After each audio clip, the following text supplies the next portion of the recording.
하나님의 말씀은요, 설교는요, 여러분과 저를 위한 하나님의 마음이고 하나님의 목소리인 줄 믿으시기 바랍니다. 아멘. 그러니까 우리가 살면서 사실은 크고 작은 문제를 만나게 되죠. 이 세상에는요, 문제 없는 삶은 없습니다. 자, 그러므로 우리는 문제 속에서 낙심하지 말아야 돼요. 이것이 바로 하나님께서 저와 여러분을 향한 하나님의 음성인 줄 믿으시기 바랍니다. 자, 무슨 이야기를 말씀하시나요? 야, 문제 속에서 낙심하지 마. 성숙과 그리고 성공은요, 문제를 먹고 자라는 나무예요. 놀랍게도 이 문제와 고난, 실패, 아픔, 이것이 없이는 성장하지가 않죠. 자, 이것 없는 성공 또한 없습니다. 그래서 우리의 삶에서는요, 하나님이 그렇게 말씀하시는 거예요. 야, 문제 있다 하더라도, 고난이 있다 하더라도 좀 아프지. 그런데 너무 낙심하지 마. 이게 저와 여러분을 향한 하나님의 목소리인 줄 믿습니다. 그래서 우리는요, 바른 자리에 서 있기만 한다면이에요. 자, 중요한 게 이거죠. 자, 문제가 있느냐, 고난이 있느냐, 아픔이 있느냐, 실패했느냐, 넘어졌느냐, 그것이 중요한 것이 아니라 우리가 어디에 서 있느냐가 중요한 거죠.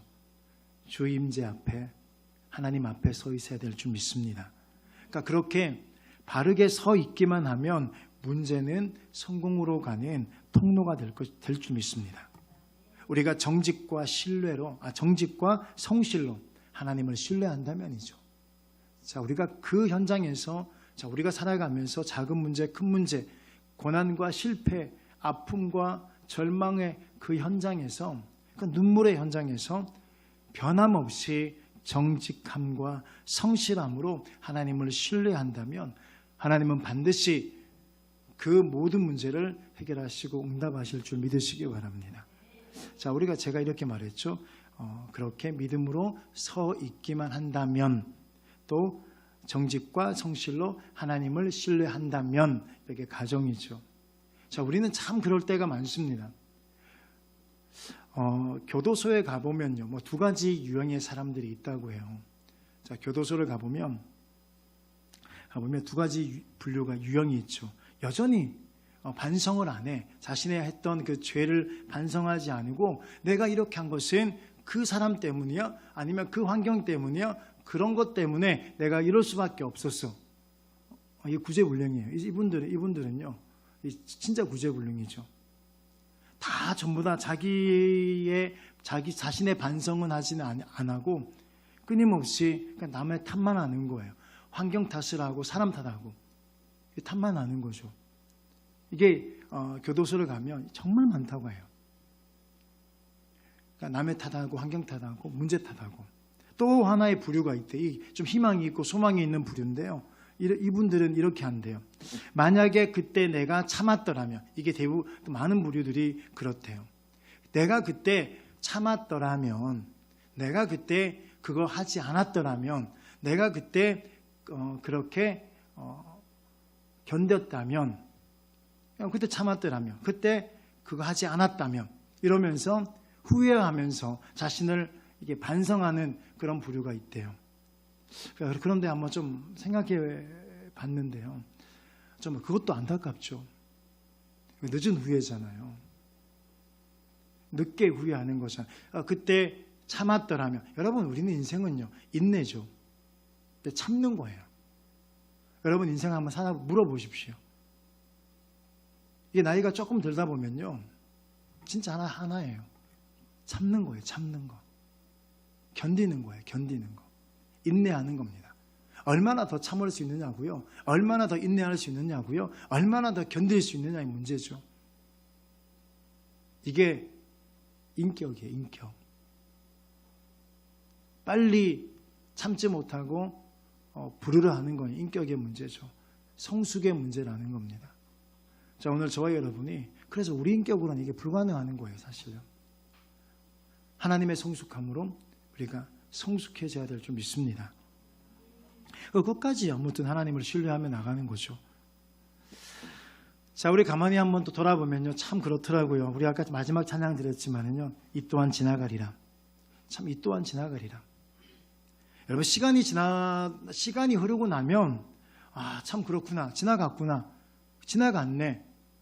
근데 막상 당장 내가 문제가 있는 그 문제가 있으니까 또 그걸 견디기 힘들어서 그렇죠. 또 지나보면요, 다 그때뿐이더라고요. 그때 힘들었던 거죠. 사랑하는 여러분, 절망의 순간에도 사는 길이 있고 고난 중에도 축복의 조건, 감사의 조건이 있음을 믿으시기 바랍니다. 여러분, 따라합시다. 사는 길이 있습니다. 그렇게 목소리 작게 해서 제가 설교할 맛이 날까요? 안 하고 싶죠. 다시 한번요. 사는 길이 있습니다. 네. 자, 그래서 지금 조금 힘든 일이 있지만은 하나님의 은혜가 있고 하나님의 사랑이 있다는 것을 믿고 낙심하지 않는 저와 여러분 되시길 주님의 이름으로 축복합니다. 예를 들어 볼게요.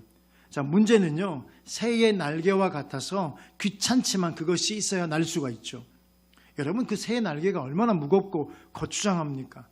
그래서 무겁고 거추장하다고 그 날개를 떼버리면요, 치킨이 되는 거죠. 그죠? 날 수가 없습니다. 문제는요, 배의 독과 같아서 무겁지만은요, 그게 있어야 돼요. 그래야지 항해를 할 수 있는 거죠. 자, 그렇기 때문에 고통과 문제가 무조건 나쁜 것은 아니다는 거예요. 힘든 건 맞아요. 어려운 건 맞죠. 견디기 힘든 건 맞습니다. 그런데 그것이 무조건 나쁜 것이다는 아닙니다. 여러분, 우리는요, 우리의 삶의 현장에서, 모든 삶의 현장에서 만나는 모든 순간을 우리는 이렇다는 사실을 기억하셔야 돼요. 무엇이냐면 사실상 하나님께서 인간에게 주는 것에는 나쁜 것이 없다는 사실을 믿으셔야 돼요. 이게 믿어주셔야 돼요. 하나님께서 우리에게 주시는 모든 것들은요, 하나도 나쁜 것이 없는 거예요. 자, 그래서 우리는 이렇게 해석해야 됩니다. 고통은 나쁜 것이 아니라 쓴 것일 뿐인 거예요. 이게 아멘 안 해요? 고통은 나쁜 것이 아니라 쓴 것이에요. 자, 쓰니까 그것이 인생의 보약이 되는 거죠. 오늘 아침에도요, 제가 요즘에 늘 그렇습니다. 체력이 이거 무슨 체력이라 그러지? 이 저질 체력이거든요. 그래서 항상 이제 잘 먹어야 돼요. 홍삼을 잘 먹죠. 늘 홍삼을 먹습니다. 그러니까 없을 때는 못 먹기도 하고요. 그런데 지금은 먹어요. 또 있어요. 근데 그 홍삼을 저는, 남들은 한 개를 먹는데 저는 한 번에 막 3개씩 이렇게 먹습니다. 써요. 맛은 없습니다. 그리고 어떻게든 안 죽으려고요, 참 발악을 하며 살아요, 제가요. 그래가지고 비타민도 얼마나 열심히 챙겨 먹는지 몰라요. 그리고 또 그 유산균, 이것도 먹어야 된다고, 나중에 나이가 들면 장애 문제 생긴다고, 이게 진짜 살려고요. 맨날 세상에 무슨 소망이 있냐 이러면서, 이런 말을 하면서, 이 본능은요, 어떻게든 살려고, 어떻게든 살아내려고, 그렇게 처절하게 이렇게 먹어대고 있어요. 근데 여러분, 가만히 한번 보십시오. 몸에 좋은 게 맛있는 게 있던가요? 이 비타민도요, 이게 정말 아무튼 함량이 좀 높은 이렇게 하는 것들은요, 맛이 없어요. 엄청 맛이 없어요. 그렇죠? 근데 비타민 함량이 좀 적고 좀 별로 안 좋은 거는요, 달아요. 어린애들은 쓴 걸 잘 못 먹으니까 달게 만들죠. 비타민도 써요. 맛이 없어요. 근데 어떻게든 살려고. 자, 여러분 기억하십시오. 고통은요, 쓴 거예요. 다시 말하면 고통은 우리 인생의 보약이 될 줄 믿으시기 바랍니다. 물론 그래도 이런 생각은 들죠. 이왕이면 문제 없으면 좋잖아요. 그렇죠? 이왕이면 문제 없으면 좋겠죠. 그런데 아쉽게도요, 문제는 없을 수가 없습니다. 자, 그럼에도 불구하고 우리는 그 문제에 대한 이 태도. 자, 그 문제 때문에 성숙해지더라는 겁니다. 문제 때문에 하나님의 은혜를 경험하더라는 거죠. 자, 그래서 어쩌면 진짜 문제가 뭡니까? 정말 우리 인생 가운데 진짜 문제가 뭐냐면 문제 없는 게 문제예요, 이게요. 자, 오늘 본문이 그 사실을 말해주고 있죠. 여러분, 주전 800년경입니다. 엘리사가 운영하는 선지학교가 크게 이렇게 성장했습니다. 선지학교가 크게 부흥을 일어난 거예요. 그래서 이 선지생도 중에 하나가 엘리사에게 와서 요단강에 가서 나무를 해다가 기숙사를 좀 더 넓게 지었으면 좋겠습니다. 엘리사가 허락하죠. 그래, 갔다 와라. 그때 한 생도가 이렇게 말합니다. 선생님, 함께 갑시다. 그래서 엘리사가 함께 가게 되죠. 참 이 중요한 장면입니다. 선생님, 함께 갑시다. 그죠? 당신도 종들과 함께 하소서. 이게 되게 중요한 장면이에요. 자, 여러분 기억하십시오. 여러분, 나무를 베는 일에 꼭 엘리사가 같이 따라가야 되는 일입니까, 이게? 엘리사가 없으면 나무를 벨 수 없는 일인가요? 그렇지 않잖아요. 여러분, 우리는 때때로 있잖아요. 우리가 인생을 살아가면서요. 이 정도 이런 일쯤은, 그래, 나무 베는 일쯤은 좀 부족함이 생겼잖아요. 그죠? 부족함이 생긴 거예요. 우리 인생 가운데 부족이란 것이 생겼습니다. 그런데 그 부족을 해결할 수 있는 방법은 그냥 나무를 베어와서 집을 지으면 되는 거예요. 그러니까 얼마든지 사실은 이거 엘리사가 안 따라가도 돼요. 그냥 자기들끼리 가서 나무를 베어오면 되는 문제 아닌가요? 그리고 집 지으면 되죠. 근데 굳이 한 생도가요, 한 사람이 이렇게 말합니다. 당신도 종들과 함께 가소서. 선생님, 우리 함께 갑시다. 선생님, 함께 했으면 좋겠습니다. 여러분, 우리 인생을 살아가면서 내 힘으로, 내 의지로, 내가 가지고 있는 지식과 능력으로 할 수 있는 일들 되게 많습니다. 그 문제 안에서도요. 그때 우리는 어떻게 합니까? 하나님 안 계셔도 괜찮습니다. 예수님 안 계셔도 된다니까요. 성령님 무슨 안 도우셔도 괜찮아요. 그 정도쯤은 내가 충분히 할 수 있습니다. 우리는 그렇게 생각을 하죠. 그러면서 하나님 따라오지 마세요. 부담스럽습니다. 하나님, 예수님 그건 계시라니까요. 뭐하러 따라오시려고 그러세요? 여러분, 근데 하나는 분명히 기억하십시오.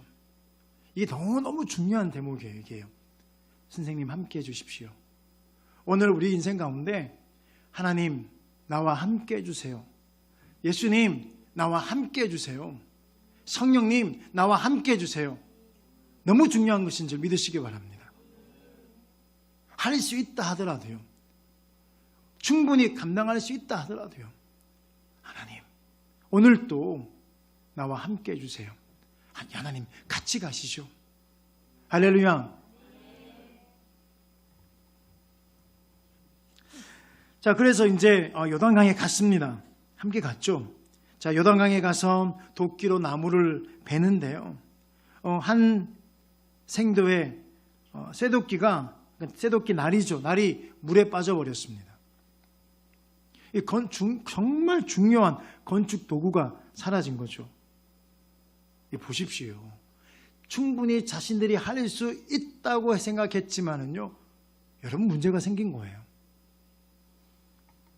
왜 문제가 그렇게 생겼을까죠? 자, 우리 인생을 살아가다 보니까 충분히 내가 이것은 할 수 있다고 생각하잖아요. 그럴 때 되게 많습니다. 나는 참을 수 있어. 나는 견딜 수 있어. 이 정도쯤은 내가 해결할 수 있어.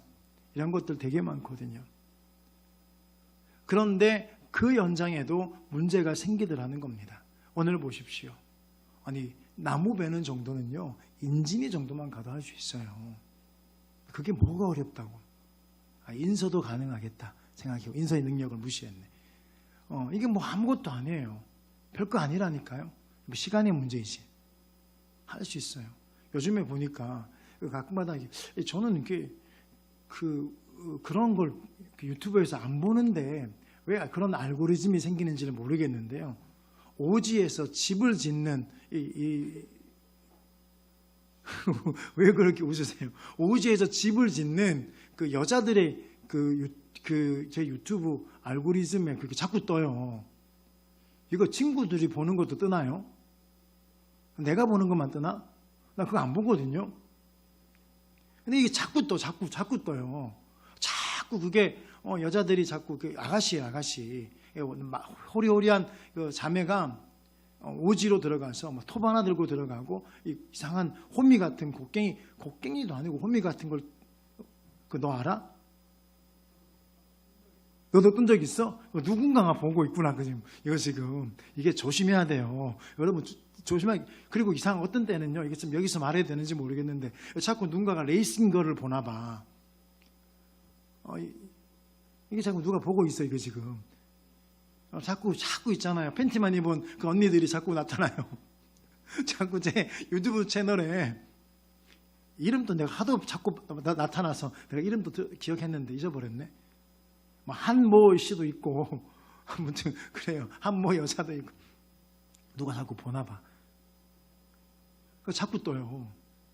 누가 보면 와서 목사님 맨날 이상한 것만 보고 계신 거 아니에요? 오해하기 딱 좋게 생겼더라고요. 자, 아무튼 다시 돌아갈게요. 자, 오지에서 이제 어떤 그 여자가 이렇게 나무를 베가지고 집을 짓고 땅을 파고 이렇게 하는 게 나오더라고요. 자꾸 드니까 신기한 거예요. 애가 자꾸 이렇게 집을 짓고 막 그런다고 하니까 되게 젊은 아가씨가 봤어요. 보니까 대단하더라고요. 어떻게 저렇게 건축을 하지? 오지에? 우리나라 애는 아니에요. 그치? 우리나라 애는 아니지? 다 안 해. 그러니까 진짜 그래요. 그러니까 인서도 가능한 거죠. 그러니까 이게 무슨 이야기냐면요.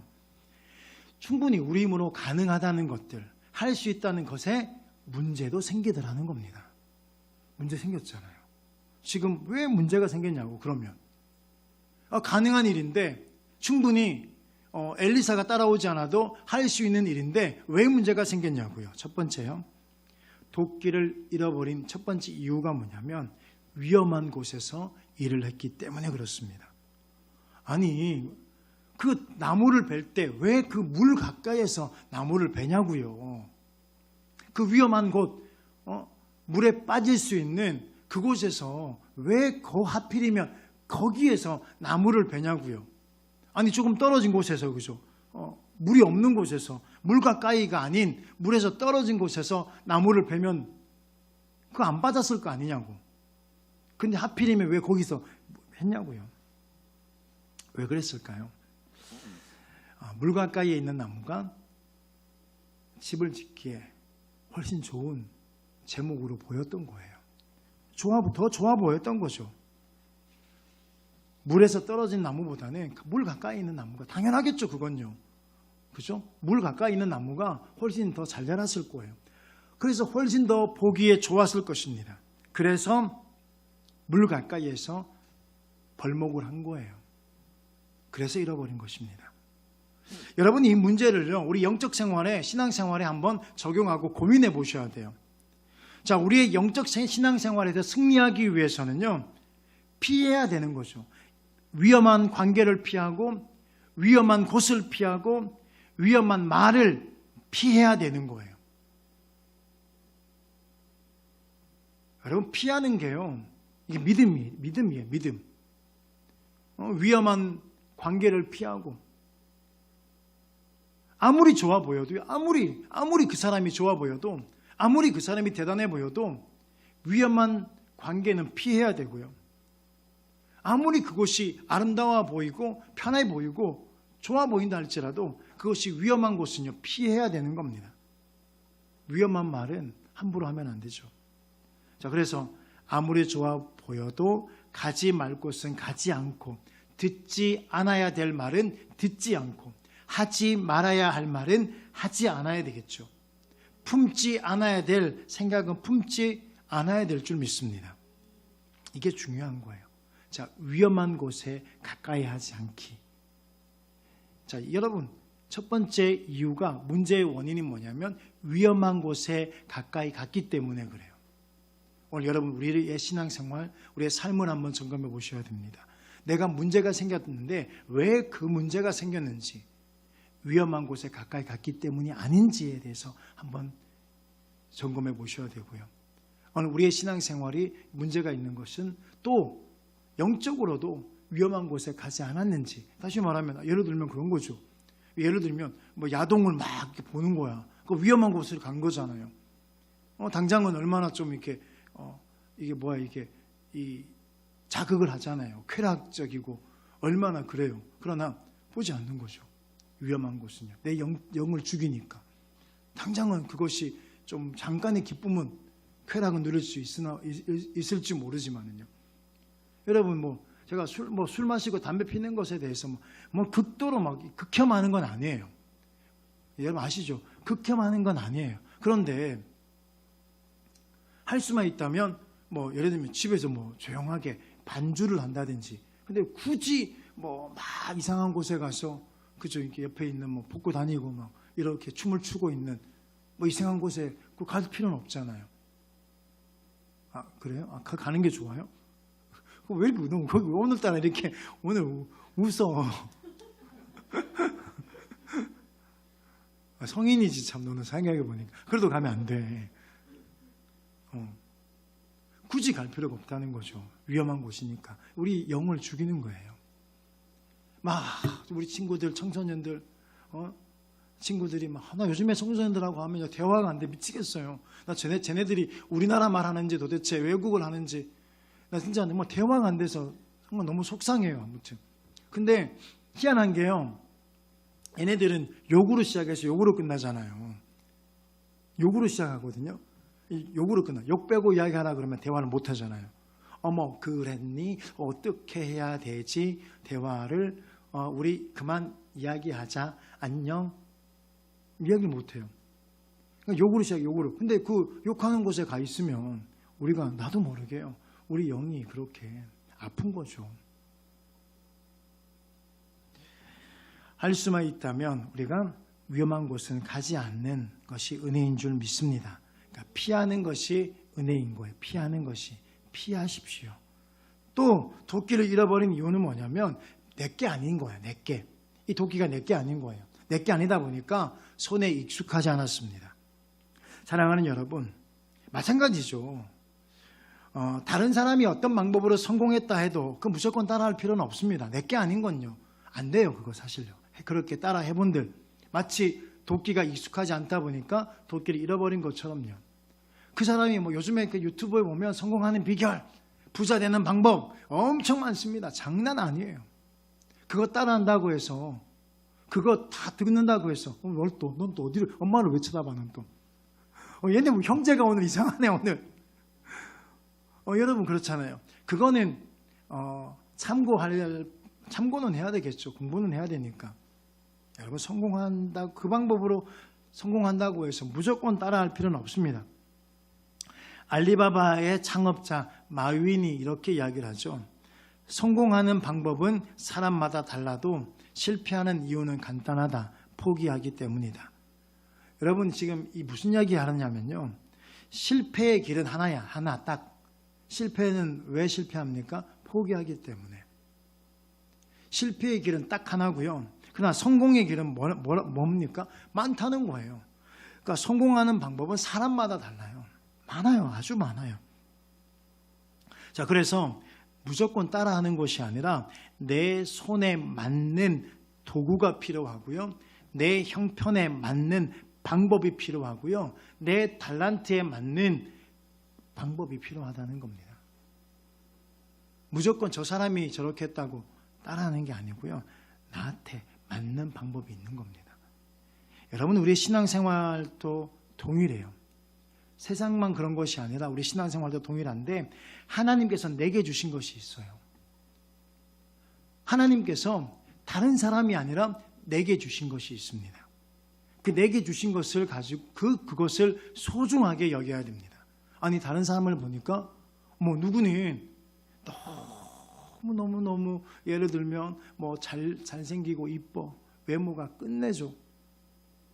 그렇죠. 요즘에는 외모도 경쟁력이죠. 그러니까 막 그렇게 성령을 하려고 하고 난리가 나잖아요. 외모 경쟁력 맞습니다. 가끔 가다가 그 TV를 이렇게 보면 어떤 여자 연예인에게 묻더라고요. 이렇게 질문해요. 돈 많은데 나처럼 생긴 사람하고 결혼할래? 아니면 돈은 하나도 없는데 강동원처럼 생긴 사람하고 결혼할래?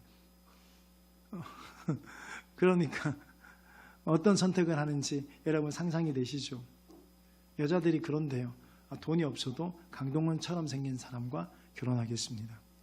돈 많아도 당신같이 이상하게 생긴 남자하고는 결혼하지 않겠다는 거죠. 그러니까 이 시대가 요구하는 경쟁력이죠. 사실 그런 외모도 그거 잘 가지고 있는 건 필요합니다. 하지 말라는 건 아니에요. 근데 아니 내가 어떻게 근데 다 강동원처럼 생기냐고요. 나는 이동성처럼 생긴 거잖아. 그잖아요. 대답을 안 하시네. 참. 이동성처럼 생겨야지 내가 어떻게 강동원처럼 생기면 되겠냐고요. 아니에요. 그쵸? 그치 인진아. 우리 인진이처럼 생겨야지. 인진이가 말이야. 강동원처럼 생기면 돼야 안 돼요? 안 되죠. 그럴 수는 없잖아요. 모두가 강동원이면요. 강동원 아무것도 아니야. 내가 이렇게 생겨주니까 강동원이 잘생긴 거지. 강동원 나한테 감사해야 돼요. 그잖아요. 이렇게 찌그러지고 진짜 이상하게 생겨서야 그분들이 얼마나 감사해. 진짜 감사하며 살아야 된다니까. 자, 하나님께서는 비록 우리는 강동원처럼 생기지 않게 하셨더라도요. 저에게 주신 것이 있어요. 강동원이 가지지 않는 것. 또 여러분 다른 사람들이 가지지 않는 여러분의 것들이 있다는 겁니다. 하나님께서는 모두에게 주셨어요. 그러니까 누군가는 그게 5달란트 많이 받았으니까 좀 더 이렇게 돋보이는 경우도 있겠죠. 어떤 사람은요 1달란트만 받았기 때문에 그게 좀 잘 보이지 않을 수도 있습니다. 그러나 모든 사람에게 하나님께서는요 달란트를 주신 줄 믿으시기 바랍니다. 그리고 얼마나 그것을 소중히 여기는 거예요. 여러분 생각해 보십시오. 약간 좀 거리를 이렇게 벌려서 볼게요. 우리 교회 참 작은 교회죠. 애들 가정훈련 가고 나니까 이게 딱 우리의 현실이잖아요. 이게 우리 현실이라니까요. 애들 있는 거 그 현실이 아니에요. 여러분 그게 현실이라고 착각하시면 안 돼요. 이게 현실이라니까. 근데 보십시오. 우리는 딱 얼마나 작은 교회야. 맨날 똑같아. 지난주나 이번 주나 달라지는 건 하나도 없어.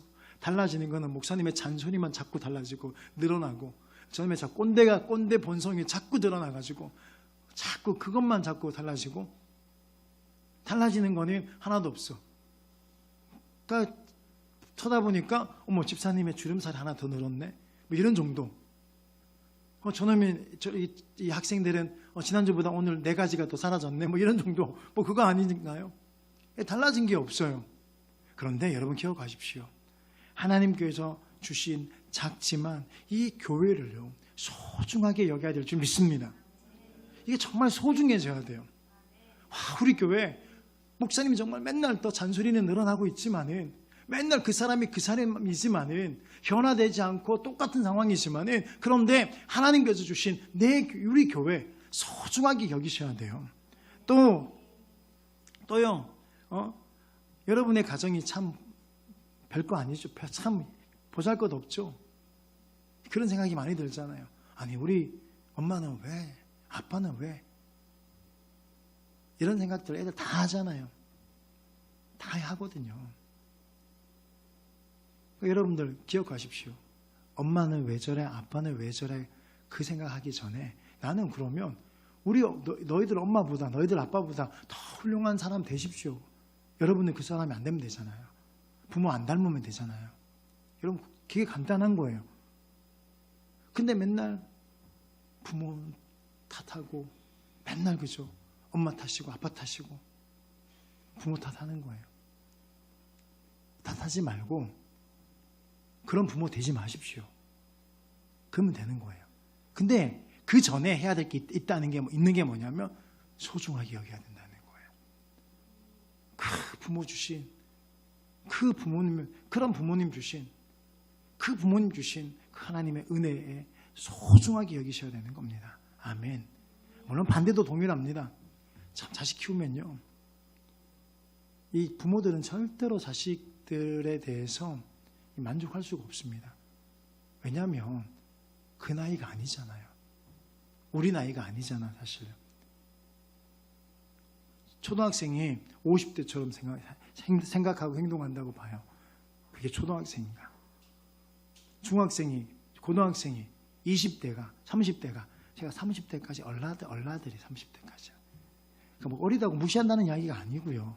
그러니까 그럴 수밖에 없다고 말하는 겁니다. 소중히 여기는 거죠. 또 우리가 속해 있는 모든 환경들 소중히 여기셔야 돼요. 참 재미있는 이야기가 있죠. 잠깐 여행을 가면요, 어느 곳에 가더라도 행복해요. 좋아요. 그죠? 잠깐 여행 가면요, 오지에 가도요, 정말 불편하고 아무것도 없어도요, 잠깐 여행 가는 건요, 좋아요.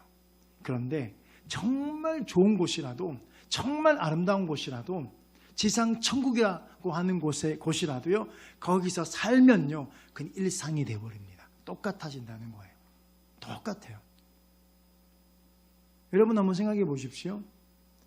저는 사실은 개인적으로는요, 뉴질랜드에 가고 살고 싶다 생각을 되게 많이 하거든요. 근데 1년, 2년 다녀오는 건요, 괜찮아, 좋아. 근데 거기서 평생 살아보십시오. 못 산대요. 다 우리나라가 그렇게 좋대, 우리나라가. 제주도에 1년살이 하는 분들 요즘 되게 많잖아요. 아름답잖아요. 여러분 1년, 2년 살면서 거기가 좋아요, 진짜 좋아요 라고 하는 건 가짜라니까요. 거기 평생을 살아보십시오. 그건 아니라니까. 그래서요, 똑같아요. 멀리서 보면 산이 너무 아름답지만 가까이 가보면 쓰레기 천지라는 겁니다. 그렇게 아름다운 태평양 바다도요, 들어가 보면 오물덩어리죠. 여러분 그렇습니다. 우리 인생이 그런 거예요. 그래서 우리는 어떻게 해야 되냐면요, 지금 내가 있는 그 환경을 소중하게 여겨야 될 줄 믿으시기 바랍니다. 자, 왜 그러면 우리는 그것을 소중하게 여겨야 됩니까? 따라합시다. 하나님이 주셨기 때문에 그렇습니다. 네, 그래요. 이유는 간단해요. 하나님이 주셨기 때문에 소중한 거예요. 하나님이 주셨기 때문에요. 여러분 여러분 기억하십니까? 제가요, 이번에 어버이날에 우리 자녀들로부터 이렇게 옷을 선물 많이 받았잖아요. 옷이 이게 수십만 원짜리 명품 옷인 줄 아십니까? 아니에요. 1+1 해가지고 키 깨서 이제 29,000 얼마 이런 거짜리예요. 물론 그게 너무 이렇게 편편없다고 말하는 건 아닙니다. 명품 아니에요. 명품 아닙니다. 그냥 그렇게 입은 거예요. 그냥 그런 거. 여러분 옷 대부분 다 10,000원 이상 하잖아요. 저는 제가 입는 것 중에서 저기 어디야? 굿윌 스토어인가? 맞죠? 굿윌 스토어에 2,000원, 1,500원짜리 옷도 있어요, 사실은요. 근데요, 만 얼마밖에 안 되는 그 옷이요, 왜 그렇게 좋냐면 딸이 사줬고 아들이 사줬기 때문이에요. 그 이유 딱 하나예요. 그러니까 막 주구장창 맨날 그것만 입는 거예요. 그것만. 맨날 봤잖아, 그치? 인진아. 맨날 그거 사줬다고요. 그 사준 것만 요즘에 계속 입고 다닙니다. 여기 가도 그거 옷 입고 다니고, 저기 가도 저거 입고 다니고, 비싸고 명품여서가 아닙니다. 내 새끼들이 사줬기 때문에 이게 좋은 거예요. 자, 우리가 하나님께로부터 받은 것들입니다. 지금 여러분들이 우리가 누리고 있는 모든 것들은요, 하나님께로부터 받은 것들이에요.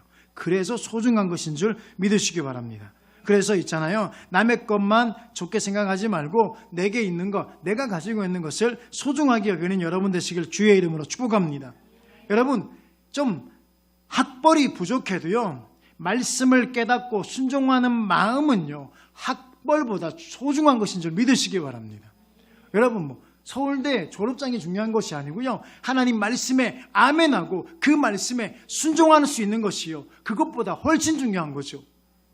외모가 부족하다 할지라도요, 비록 우리가 김희선 닮지 않고 강동원 닮지 않는다 할지라도요, 기뻐하고 웃을 수 있는 그 얼굴이, 그 외모가 더 소중한 것인 줄 믿으시기 바랍니다.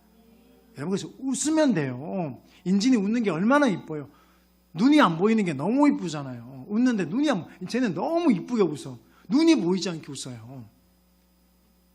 여러분, 웃을 때요, 저렇게 웃어 보십시오. 누가 봐도 너무 이뻐요. 그러고 보니까 엄마랑 똑같네. 우리 강길사님 보세요. 얼마나 웃을 때 이렇게 반달 눈이 돼가지고 눈이 안 보이잖아. 저 큰 눈이. 저렇게 웃는 거, 웃는 모습이 김희선 안 닮아도요, 집사님 훨씬 이쁘세요. 할렐루야. 애들이 아멘 안 했다? 나 지금 이러는 거예요. 여러분, 좋은 옷은 없어도요, 진짜 명품 옷은 입지 못한다 할지라도요, 여러분 친절의 옷을 한번 입어보십시오. 이게 훨씬 좋지 않습니까? 친절의 옷. 그리고 재능이 없다 할지라도요, 좀 재능이 부족할 수 있죠. 능력이 부족할 수 있습니다. 그러나 기도하는 삶이 그 어떤 재능보다 소중한 것인 줄 믿으시기 바랍니다. 여러분, 기도의 능력을 소유합시다.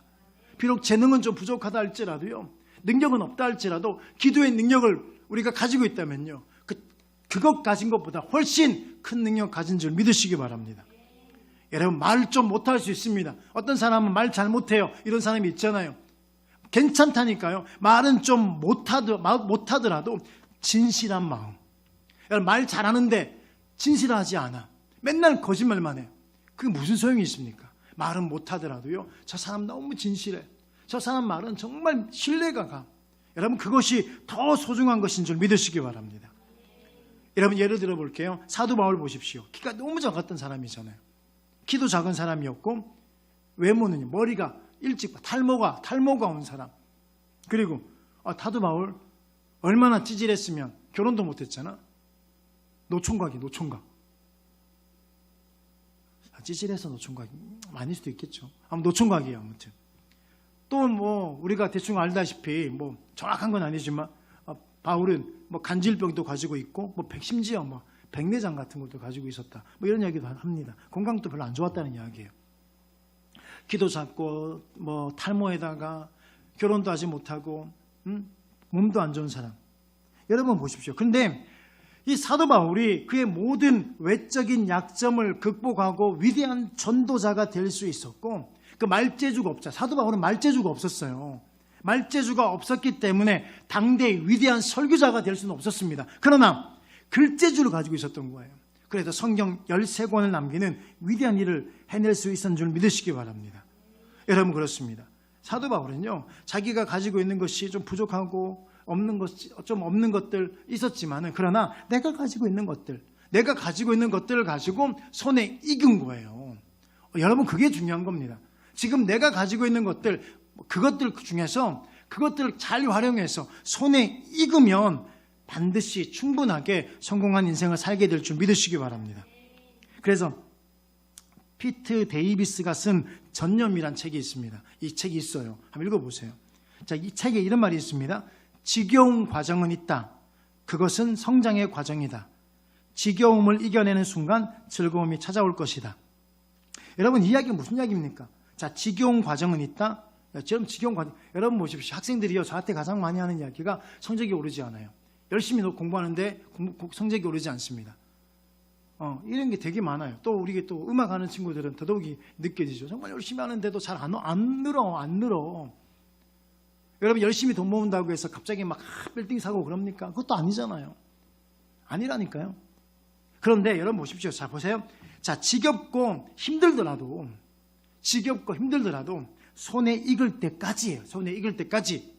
그때까지 하면요, 그 지겨운 과정을 이겨내면 뭐가 찾아온다고요? 뒤에 즐거움이 찾아올 것이다. 즐거움이. 아멘.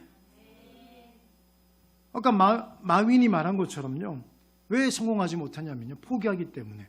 자, 지겨운 과정 반복하고 또 반복하는, 손에 익을 때까지 반복하는 과정을 포기하니까 즐거움을 누리지 못하는 거예요. 그러니까 그 손에 익을 때까지 하라는 겁니다. 사랑하는 여러분, 기도도 그와 같아요. 말씀을 묵상하는 것도 그와 같습니다. 이 말씀 묵상하는 것과 기도하는 건요, 이건 지겨운 과정을 지나가야 돼요. 그러니까 안 하잖아. 근데요, 제발 우리 한 절만이라도 적읍시다. 안 적잖아요. 한 장이라도 읽읍시다. 안 읽잖아요. 기도 좀 하자니까요. 안 하잖아요. 이 지겨운 과정이 있다면 성경을 보는 것과 기도하는 건요, 정말 지겨운 과정을 지나가야 됩니다. 습관이 될 때까지는요. 그래서 그게 내가 익어져야 돼. 내 손이 익어야 돼요. 말씀 안 보면 이상한 거야. 기도 안 하면, 기도 안 하고 살아가는 게 이상해야 되는 거죠. 이 지겨운 과정을 지나가면요, 그 말씀에서 오는, 우와, 말씀이 정말 꿀송이처럼 달구나. 정말 하나님의 말씀이 내 발의 등이요, 내 길의 등인가? 내 발의 등 맞죠? 내 발의 등이요, 내 길의 빛이니이다. 이걸요, 말씀을 끊임없이 묵상하는 자만이 누릴 수가 있는 겁니다. 기도할 때 기도를 익숙해질 때까지 하는 자만이 하나님께서 나와 함께 하신다는 임재를 누리는 거예요. 기도하지 않으니까 맨날 나는 외로워. 맨날 나는 힘들어. 맨날 나는 진짜 맨날 그렇게 생각하는 거죠. 여러분, 인생은요, 그 외로움을 어떻게 잘 이겨내는지 나죠. 인생은 되게 간단해요. 외로워야 돼요. 외로워. 인생은 외로운 거예요. 원래부터가요. 처절하게 외로움이죠.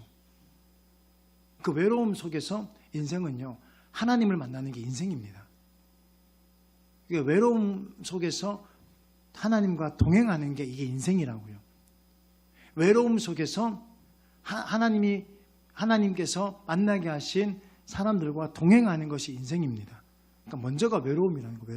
외로움을 어떻게 잘 이겨내느냐, 외로움을 어떻게 잘 싸워내느냐, 이것부터 먼저 하는 겁니다. 그러니까 그래서 오늘 아침에도 이제 제가 분당 우리 교회 예배를 드리고 있는데, 강 집사님 일찍 오셔가지고 막 인사를 얼마나 크게 하는지 제가 깜짝 놀랐습니다.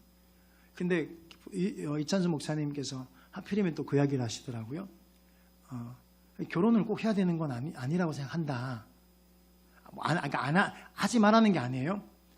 안 한다는 것이 문제가 되는 건 아니다. 그런데 안 해야 되는 사람이 하는 건 문제다. 이해되죠? 전 진짜 그거 이해되거든요. 안 해야 되는데 하는 건 문제가 됩니다. 안 해야 되는 게 이런 경우예요. 외로워서 결혼하는 거. 너무 외로워가지고 그게 누군가가 그리워서 이건 결혼하는 거 반드시 실패하는 겁니다. 맞습니다. 결혼은 그렇게 하는 게 아니에요. 결혼은요, 홀로 서기가 됐을 때 결혼하는 겁니다. 없어도 괜찮아. 괜찮다고. 그 때문에 누가 그립고 외롭지가 않아. 이때 결혼하는 거예요. 여러분 결혼하면 더 외로워져요. 기억하셔야 돼요. 혼자 있을 때보다요, 훨씬 더 많이 외로워집니다. 그때가 이렇게 되는 거죠. 너는 왜 나한테 관심을 안 갖냐고. 남편을 들들 붓기 시작하고, 아내를 붓기 시작하고, 관심을 가지라고. 결혼은 처절하게 홀로서기예요. 홀로서기가 되면 함께하기가 되는 겁니다. 그래서 우리는 인생을요, 홀로서기가 됐을 때 하나님께서 함께함을 누리기는 그 은혜를 누리게 된다니까요. 그래서 우리는 그 지겨운 과정, 그 성장의 과정, 그것을 이겨낼 때 정말 참 즐거움이 찾아오는 겁니다. 사랑하는 여러분들이 그 은혜를 누리게 되시길 주의 이름으로 축복합니다. 세 번째 이유는요, 도끼를 잃어버린 이유는 부주의했기 때문에 그래요. 부주의한 거예요. 여러분, 이게 도끼가 원래 있었던 도끼가 아니죠. 내가 평상시에 썼던 도끼가 아닙니다. 어떻게 한 거예요? 빌려온 거죠. 빌려온 도끼예요. 자, 그럼 빌려왔으면 어떻게 해야 됩니까? 빌려왔으니까 도끼 자루는 멀쩡한지, 도끼 자루가 부러져 있지 않는지, 또 도끼 날은 이렇게 날카롭게 잘 갈아 있는지 점검해야 되겠죠. 그 점검만 했어도 이런 문제가 생기지 않았을 것입니다. 근데 점검하지 않았습니다. 그러니까 자신들이 해야 될 그 점검하는 과정을 하지 않은 거예요. 여러분, 인생 살면서 그래요. 살다 보면요, 쉽게 이해되는 것도 있습니다. 그냥 고민 안 해도 그냥 이해되는 것도 있어요. 그러나 애쓰고 힘써서 찾아봐야 되는 것도 있다는 겁니다. 인생이 그래요. 인생은 그냥 이해되는 것도 있죠. 쉽게 이해되는 것도 있지만 그러나 힘을 다해서 찾아보는 것, 애쓰는 것이 있다는 겁니다. 그게 뭔지 아십니까? 열정이에요. 열정이에요. 막 미친 듯이 뛰어다니고 팔짝팔짝 뛰고 막 이러는 게 열정이 아니에요. 이거예요. 이해되지 않는 것에 대한 애쓰는 모습, 몸부림쳐서 그것을 찾아내려고 하는 게 그게 열정입니다. 여러분, 그게 열정이라니까요. 막 에너지가 넘쳐서 몸으로 막 하는 게 막 으악 하는 게 이게 열정 아니에요. 그건 뭐 미친놈이지 그건요. 그잖아요. 근데 뭐냐면요. 진짜 내가 이해가 되지 않는데 그리고 뭐 그런 것들에 대해서 뭐 공부도 그런 것이고 뭐 인생은 숙제잖아요. 인생은 날마다 이게 숙제, 문제죠, 문제. 인생은 문제예요. 시험 문제. 풀어야 되는 거예요. 인생은 그냥 풀려지는 게 아니라 풀어야 되는 거예요. 근데 그걸 어떻게 계속해서 애쓰고 찾아내느냐, 그것을 끊임없이 하는 사람이 열정적인 사람이에요. 저는 여러분들이 그런 열정을 가질 수 있기를 주님의 이름으로 축복합니다. 자, 이거 똑같습니다. 우리가 기본적으로 당연히 그죠. 우리는 믿음으로 일도 해야 돼요. 믿음. 이건 기본이에요, 기본. 우리가 어떤 일을 하든지 간에 믿음으로 해야 돼, 믿음으로. 그러나 그 믿음에 열심히 땀을 흘리고 준비하는 것도 필요하다는 겁니다. 애쓰고 찾아내는 열정도 필요하죠. 우리에게 그런 것들도 요구가 되어지는 겁니다. 자, 여러분, 이런 것 때문에 문제가 생겼습니다. 사실 제가 오늘요, 설교 원고를 애초에 그냥 내가 맨날 설교 원고를 많이 가져 나오니까 이게 자꾸 길게 되더라고. 오늘 짧게 해야지 이러면 아예 3장만 가져 나왔어요. 잘했죠. 그래 갔는데 근데 아직도 감사하게도 2장밖에 못했어요. 1장 남았다는 이야기예요. 왜냐하면 이게 1장을 이게 마무리 못하면 다음 주에 1시간 반 설교해야 돼요. 자, 여러분, 문제가 이런 것 때문에 문제가 생겼습니다. 자, 그럼 이게 인생은요, 이런 문제가 있더라. 자, 근데 문제가 해결되잖아, 보십시오. 본문의 성경을 보니까요, 오늘 성경을 보니까 이 문제가 해결이 돼요. 다시 잃어버렸던 그 도끼날을 찾습니다. 그죠? 어떻게 이게 찾아졌느냐? 다시 말하면 이 장면을 통해서 우리가 문제를 해결하고 회복하는 원리가 있더라는 겁니다. 문제는 없는 경우는 없지만, 문제는 반드시 있지만 문제를 해결하는 방법도 있더라는 거예요. 회복하는 방법도 있더라는 겁니다. 첫째, 따라합시다. 회개해야 된다. 자, 5절을 볼게요. 5절. 한 사람이 나무를 벨 때에 쇠도끼가 물에 떨어진지라 이에 외쳐 이르되 내 주여 이는 빌려온 것이니이다 하니 아멘. 자, 여러분, 그 선지생도가요, 쇠도끼를 잃어버린 거, 도끼날을 잃어버렸습니다. 쇠도끼를 잃어버렸는데요. 그리고 난 다음에 그 다음에 한 것이 뭐였습니까? 찾아오는 것이요. 누구한테? 엘리사를 찾아간 것이죠. 여러분, 제가 말씀드렸죠. 아까 선생님 같이 갑시다. 함께 갑시다. 이게 얼마나 중요했는지. 자신들의 힘으로 할 수 있다고 생각했지만은, 그런데 할 수 있는 그 문제, 할 수 있는 일이 문제가 생겼습니다. 문제가 생겼는데 그때 누가 있었습니까? 엘리사가 있었던 거예요. 엘리사가 있었다는 겁니다. 오늘 우리 인생 가운데 문제가 있습니다. 내 힘으로 할 수 있다는 것도 내가 할 수 없는 것들도 다 문제예요. 그런데 그때 누가 있느냐가 중요하다는 거예요. 그래서 하나님과 동행하라는 이야기입니다. 예수님과 동행하라고 말씀을 드리는 거예요. 성령님과 동행하라는 거예요. 여러분이 그때 문제가 생겼을 때 하나님이 있느냐 없느냐는요, 해결하느냐 해결하지 못하느냐, 회복되느냐 회복할 수 없느냐의 문제라는 겁니다. 오늘 그 자리에 엘리사가 있었던 거예요. 자, 이렇게 말합니다. 내 주여, 이렇게 외치죠. 여기서 내 주여, 내 주여 이렇게 외친 것이 뭐냐면요, 이게 히브리 말로 애통하며 회개했다는 말입니다. 이 말이요. 이게 내 주여, 이 무슨 말이라고요? 애통하며 회개했다는 말이라니까요. 여러분, 문제가 생기면 가장 먼저 해야 되는 것이, 가장 먼저 필요한 것이 바로 애통하며 회개하는 자세예요. 지금 이 선지생도가 문제 생기니까 가장 먼저 한 게 뭐냐면 내 주여, 애통하며 회개했다는 겁니다. 사랑하는 여러분, 성경을 보니까 정말 극심한 문제 속에서도 하나님의 은혜를 누린 사람들은요, 다 애통하며 회개한 사람들이 그 은혜를 누리더라고요. 다윗이 그랬고요. 베드로가 그랬습니다. 여러분, 우리가 알고 있는 찬송가 성령이여 강림하사, 이 찬송가가 있어요. 이렇습니다. 성령이여 강림하사 나를 감화하시고 애통하며 회개할 맘 충만하게 하옵소서. 예수여 비오니 나의 기도 들으사 애통하며 회개할 맘 충만하게 하소서. 아멘. 오늘 우리의 마음속에 있어야 될 것이 뭐냐면요, 애통하고 회개하는 마음이 충만하게 있어야 될 줄 믿습니다. 그래야지 하나님의 은혜를 누리게 될 줄 믿습니다. 여러분, 회개는요 되게 간단한 거죠. 회개는 되게 간단한 게 뭡니까? 하나님 앞에서 솔직해지는 거예요.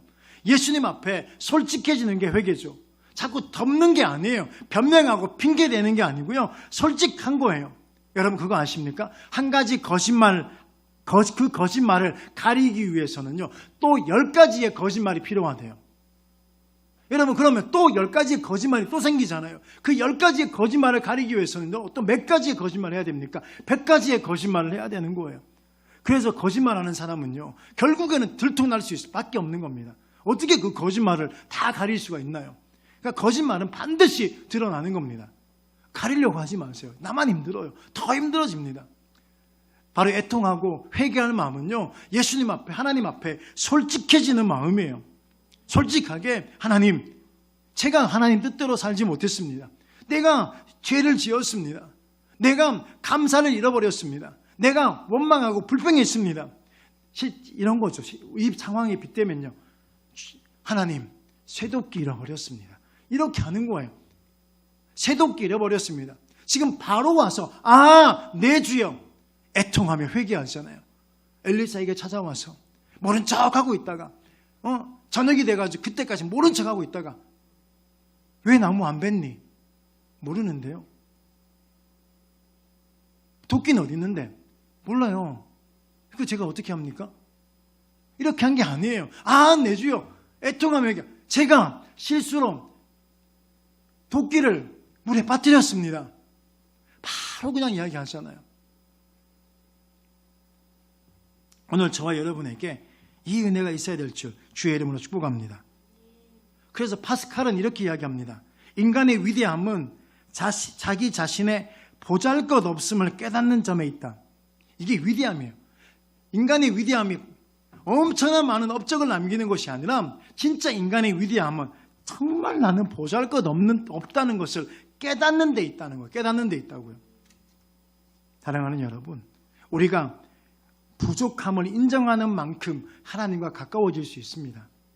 우리가 어리석은 존재라는 것을 인정하는 만큼 하나님의 지혜가 우리 안에 머물게 될 줄 믿으시기 바랍니다.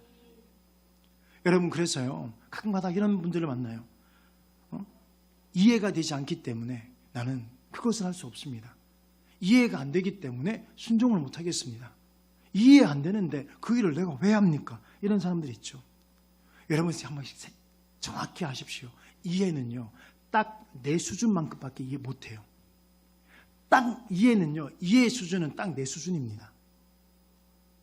여러분, 1살짜리 아이는요 1살 정도의 수준을 밖에 이해를 못해요. 10살은요 딱 10살밖에 이해를 못해요. 그리고 또 경험과 지식이 쌓여진다면요 그 경험과 지식이 쌓여진 만큼 이해가 되는 겁니다. 이해는 그런 거예요. 내 수준만큼밖에 이해를 못해요.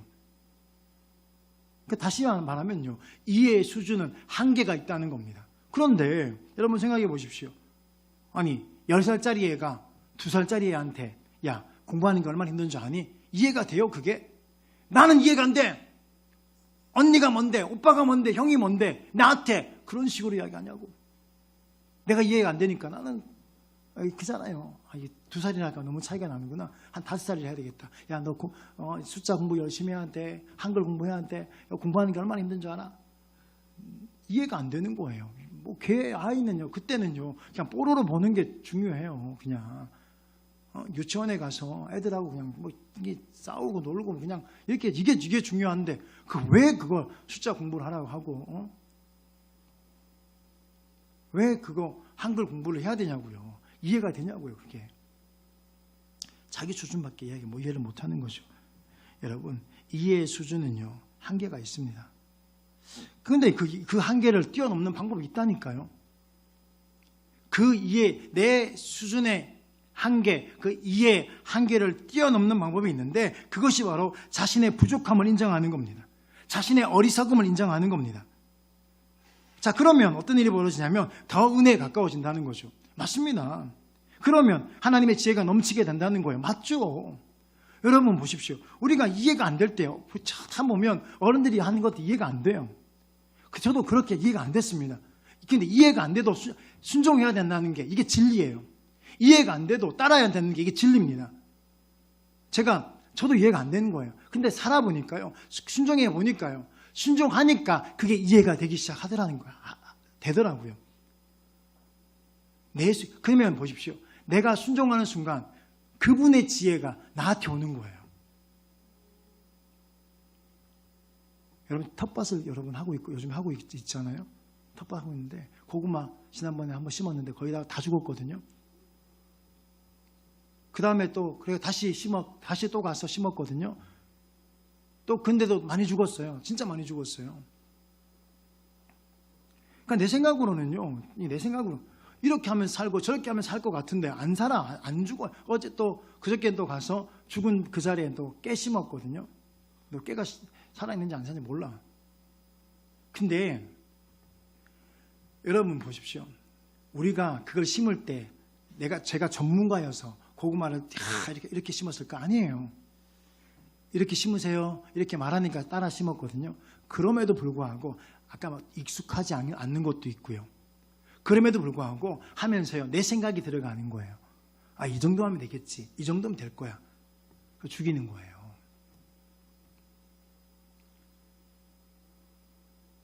요즘은 말 잘 들으려고 하잖아요. 이렇게 하세요. 네. 깨 심을 때도 이렇게 파가지고요. 이렇게 심고요. 몇 개 심으세요. 아, 네. 이게 지혜라니까요. 내가 순종하는 순간 그분의 지혜가 나에게로 오는 겁니다. 내게 되는 겁니다. 여러분, 순종은요, 이해하면서 하는, 이해하는 게 무슨 순종이야?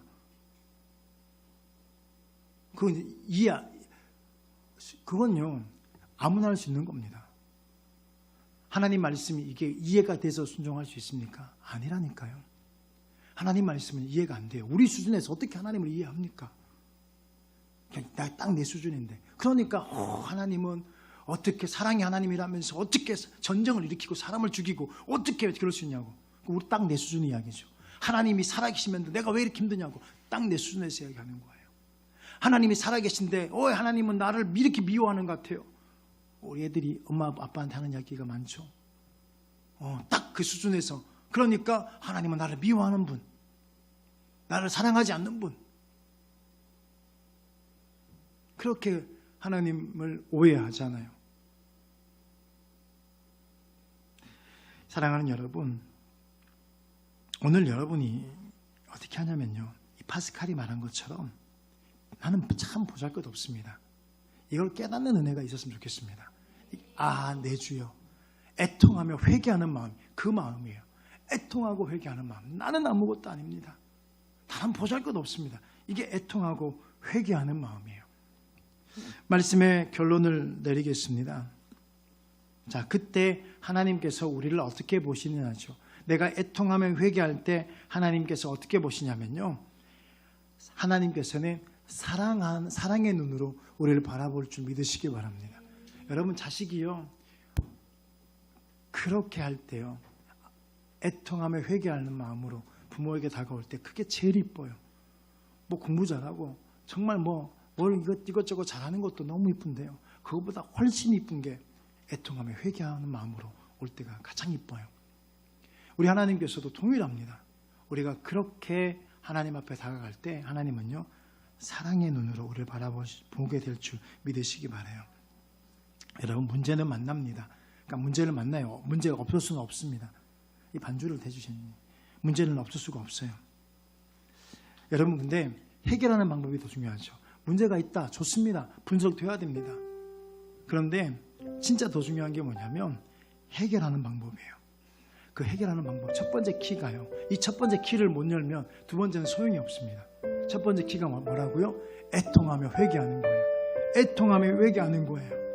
하나님, 나는 보잘것없습니다. 하나님, 나는 부족합니다. 하나님, 정말 나는 어리석습니다. 아버지, 도와주세요. 하나님, 도와주세요.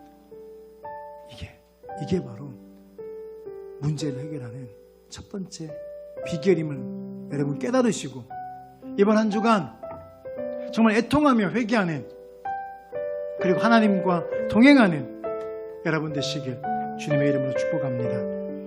우리 하나님 앞에 찬양을 드립니다.